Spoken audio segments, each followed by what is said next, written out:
Donc oui, je suis une personne qui vit avec l'encéphalomyélite myalgique.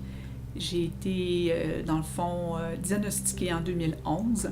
Ce que ça veut dire vivre avec l'encéphalomyélite myalgique au quotidien, ben rappelle-toi quand tu as aidé des amis à déménager de chez Jean-Pierre Pizza, là, le lendemain, tu avais l'air de quoi? Hein, t'es comme genre, t'es raqué, t'as mal, t'es pas bien, t'as mal aux muscles, partout. Il n'y a pas un muscle qui fait pas mal. Donc, en fait, c'est ça l'encéphalomyélite myalgique. C'est des courbatures, des douleurs, tous les jours, chaque matin. C'est comme si j'ai déménagé la veille. C'est ça. Et à égalité, c'est l'épuisement. Au niveau des émotions, c'est sûr que d'avoir des limitations fonctionnelles tout le temps causées par la fatigue, ça peut emmener beaucoup de frustration, de déception, de colère, de l'anxiété beaucoup, donc d'anticipation. Les gens vont avoir tendance à amplifier l'avenir, à ruminer le passé. Donc, c'est beaucoup d'émotions qui ont des répercussions au plan physiologique. Puis donc, comme il y a moins d'emplois, moins de travail, plus de difficultés à ces niveaux-là, il y a des difficultés financières. Donc, il y a un cercle vicieux qui peut être stressant en soi. J'étais une personne... et j'étais très fière de ça. Je marchais 12 km par semaine pour me rendre au travail. Je partais de chez moi, je marchais jusqu'au travail, ça me prenait 1 heure. Je le faisais 3 fois semaine. J'adorais ça, j'avais mon sac à dos, je partais avec mon iPod. C'était comme, go, on y va. Ça, c'était mon bol d'air. Je suis incapable de faire ça maintenant. J'arrive pas à marcher 1 heure sans m'asseoir, sans prendre des pauses, sans... C'est extrêmement difficile à vivre.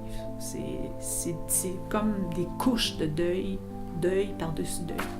Donc, dans le fond, comment je me suis retrouvée avec le diagnostic en main, ça a été un chemin qui a été, pour moi, tant qu'à moi, long et tortueux. Un premier congé maladie entre 2007 à 2010, je me retrouve devant mon médecin de famille. Dès le matin, je pleure de fatigue, je suis fatiguée, épuisée comme ça se peut pas. Le classique, la médecin dit: faites une dépression nerveuse, madame. Les gens, des fois, ils peuvent confondre parce qu'il y a des symptômes communs, comme la culpabilité, des fois la déprime, la fatigue, c'est un symptôme de la dépression.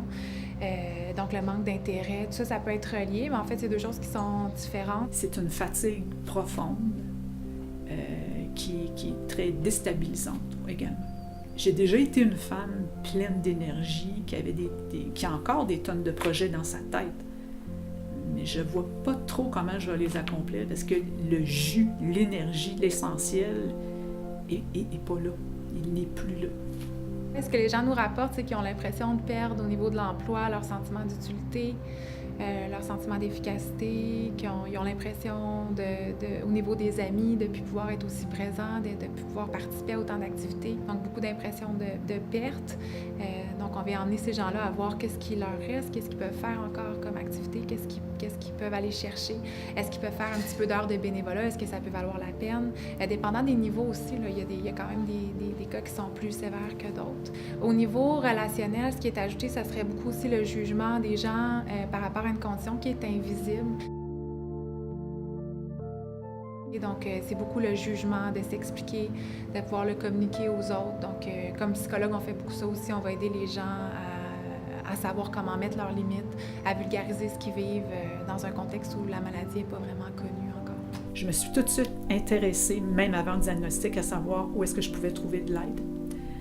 Et pour moi, l'aide, la meilleure aide que j'ai trouvée, ça a été auprès de l'AQEM. Dès les premières semaines, je suis devenue membre de l'AQEM. Pour moi, c'était important. Je me suis dit non, il faut que j'aille voir comment je peux prendre soin de moi, comment je peux connecter avec d'autres personnes qui vivent peut-être des situations similaires. Il faut parler, il faut aller chercher de l'aide. Oui, ça demande de l'énergie, c'est vrai, mais il faut investir un minimum pour que ça nous rapporte plus.